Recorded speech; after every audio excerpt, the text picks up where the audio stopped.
Egunon, good morning.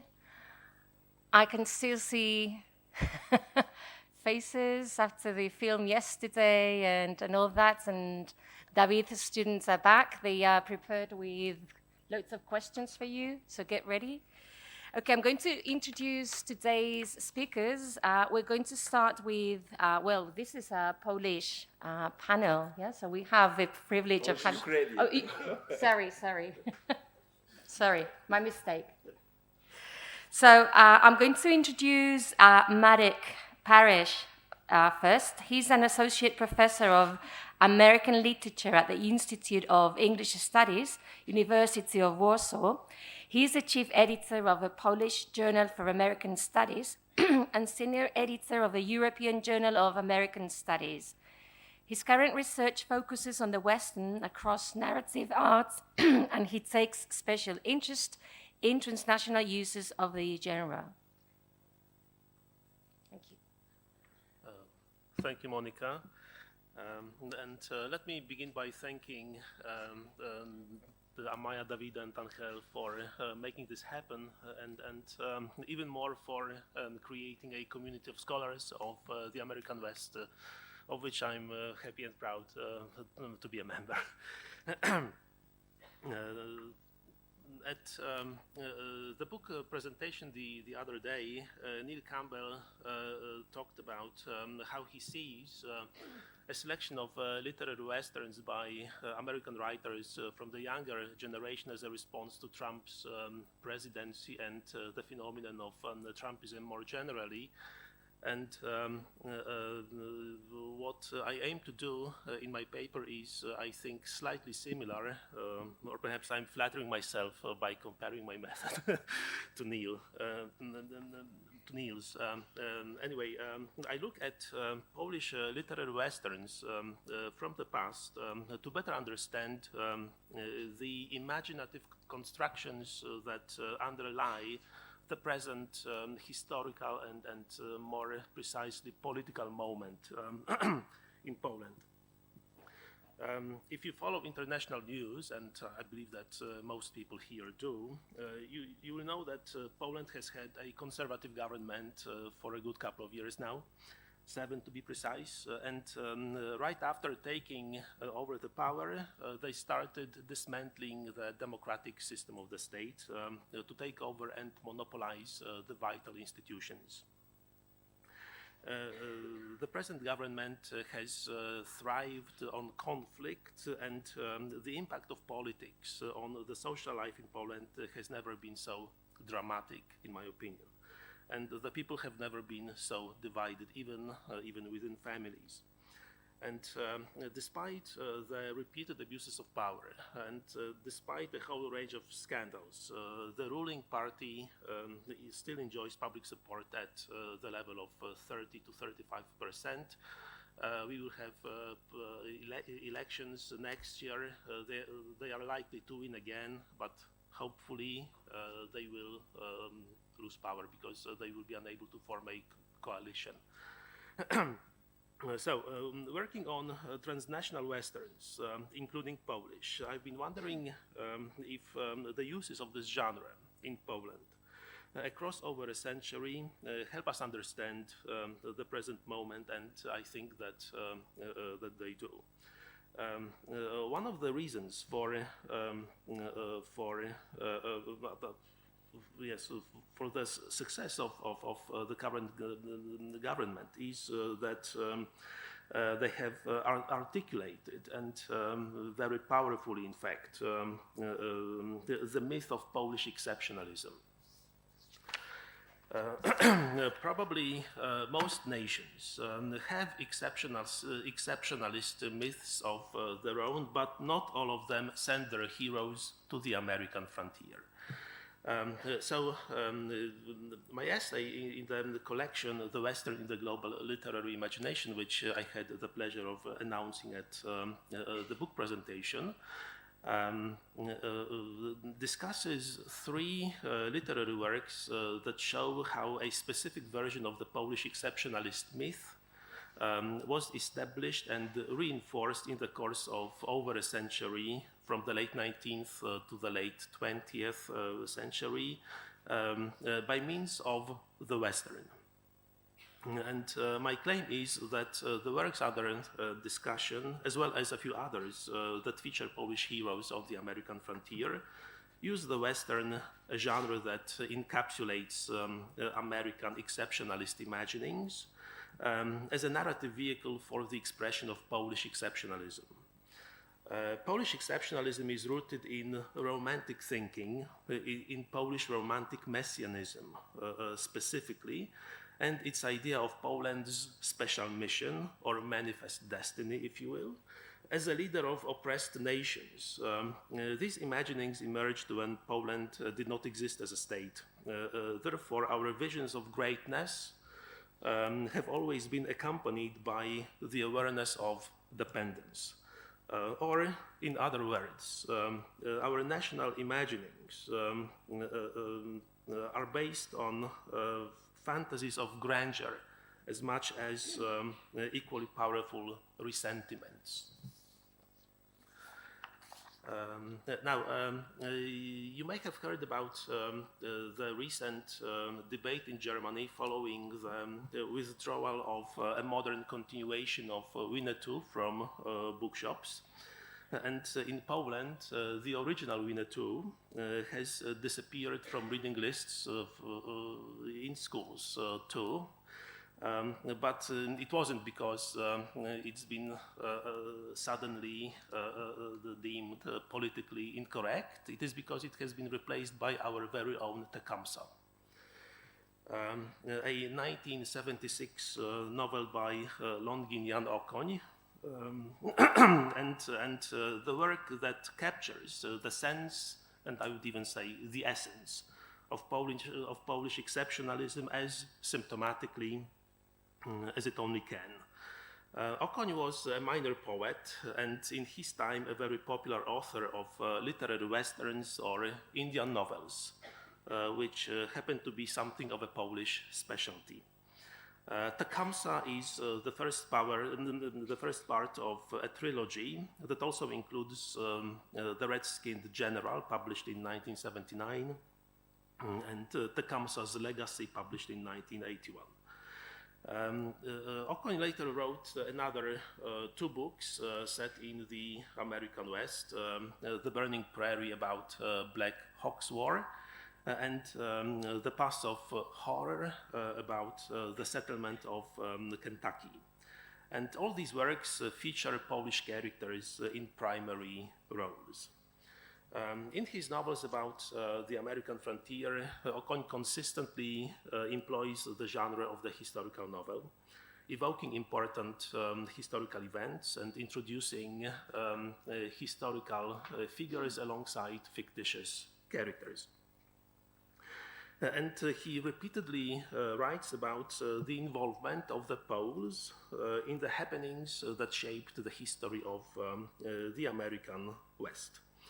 Thus, Okoń's novels resonate with a larger national narrative of great Polish travelers, discoverers, constructors, or scientists who have contributed to the advancement of other nations, often in very distant settings. The examples that come to mind would be Paweł Edmund Strzelecki, who discovered the highest mountain, the highest summit in Australia, and named it after Tadeusz Kościuszko, the leader, of course, and national hero, the leader of the first Polish uprising against Russia. And Ernest Malinowski, the chief constructor of the Trans-Andino railway in Peru and Ecuador. And there have been a few others.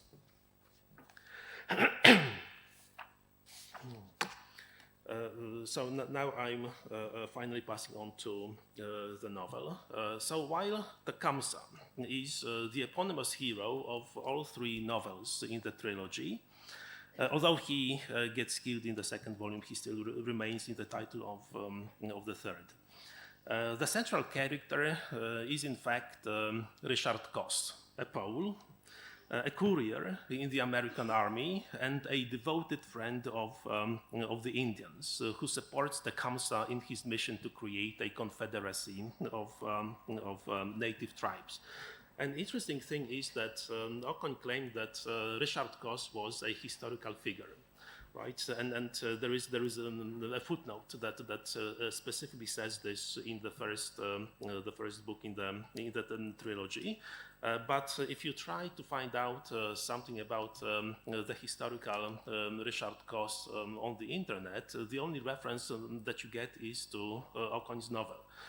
So basically, a fictitious work has been cited to prove the existence of a historical character, who obviously is an invention. And another thing is, this is also a good example of how Okoń understood, the Polish presence on the American frontier. In the last Western that he wrote about the settlement of Kentucky, he has two main Polish characters. There's Sandusky brothers, who are, this time real historical figures, but very little is known about them. More is known about their father, who established a dynasty. And there is a footnote again, which explains, it's a footnote about Daniel Boone, in fact, and it says that Daniel Boone was one of the main explorers of Kentucky next to the Sandusky brothers. Okay, so the Sandusky brothers come first, and Daniel Boone only comes second. So this is how our role in the conquest of the West has been boosted. I mean, if it was a conquest and we took part in it, it must have been a peaceful conquest. No other option is allowed. Okay, so in his explanation of the special understanding that Poles have for American Indians, Okoń relies heavily on the traditional Polish patriotic rhetoric forged in the 19th century during the epoch of partitions. This rhetoric, steeped in the romantic messianic mythology, upholds the vision of continuous historical sacrifices which the Polish nation has suffered to finally gain freedom and understand its true meaning. Coss comes to America in 1797 after the failure of the Kosciuszko insurrection, the first in the series of uprisings against the hegemonic neighbors. Koss's antagonist, characteristically enough, is a wicked German man, so this is of course a borrowing from Karl May, as if, but it has crucial implications in this novel, because we can see, the central conflict in the plot as a fight of a Polish hero against a German Schwarz character, right? As if Koss were destined to fight this private war in the name of the Polish nation. There appear several other Polish characters, invariably positive. Importantly, the Poles speak for the humanity of American Indians. In one scene at the beginning of Tecumseh, Koss saves an Indian woman from brutalization at the hands of American soldiers, and he boldly addresses the assailants by saying, "Indians are human beings too." The similarities between Poles and American Indians that Okoń addresses resound with platitudes such as the love of freedom and the legacy of dispossession. Also, situations where Koss expresses his advocacy of the Indian cause show his loyalty, goodwill, commitment, open-mindedness, but implicitly they point to the Indians' even greater dependence on the white race because of their debt to the Poles. the well-being of individual Indians as much as of whole the tribes often depends on the intervention of a single white man, Richard Coase himself. The novel begins, I mean, this is an absurd beginning actually, but I didn't see this when I read this novel. Well, most of the books by Coase as a teenager, and I absolutely loved them. You simply need some background and some critical awareness to see how problematic these books in fact are. So the novel begins with a series of episodes in which Coase saves an Indian character from death, loss, disgrace, or imprisonment. And the most drastic in the series of deliverances is Coase's first meeting with Tecumseh. Namely, he finds the Shawnee chief in a forest, hanging head down over an anthill and being slowly devoured by the insects. Of course, this is what evil white men have done to Tecumseh. And of course, Coase saves him and they become friends. But the point is that if it had not been for Coase's timely help, Tecumseh would not have survived, right? And history would have taken a completely different course.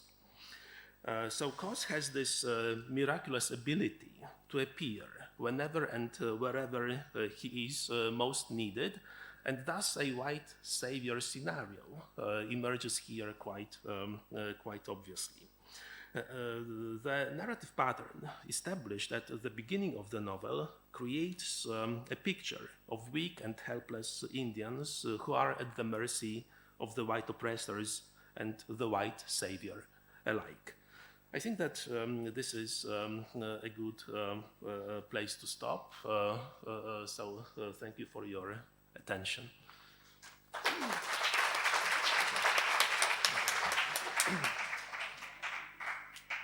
Well, thank you, Marek, for such an interesting paper and making these interesting connections between Poland and the American West. Thank you.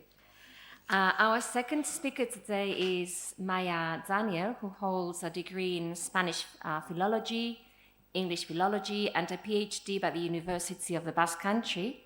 She also has a bachelor degree in applied Spanish language by the University of Silesia, Poland, and she's presently researching on the